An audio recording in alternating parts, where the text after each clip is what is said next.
ជាប់ឈ្មោះអាស្រូវរឿងស្នេហ៍បើសិននោះមានរូបគេបងសុំឲ្យមានមេបងភ្លេងបងវិញ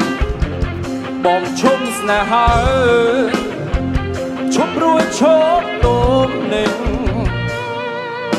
បងជួយមកពេញមកនងមកសុំឲ្យស្រស់ស្នេហ៍ស្នងបានសូ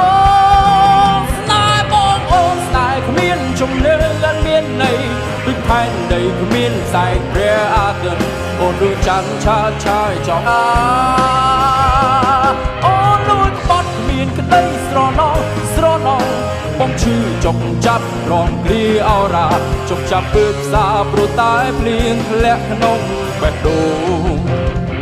ស្មានចិត្តអូនមិនត្រូវជាប់ឈ្មោះអាស្រូវរឿងស្នេហ៍បើសិនអូនមានរូបគេបងសុំឲ្យមាន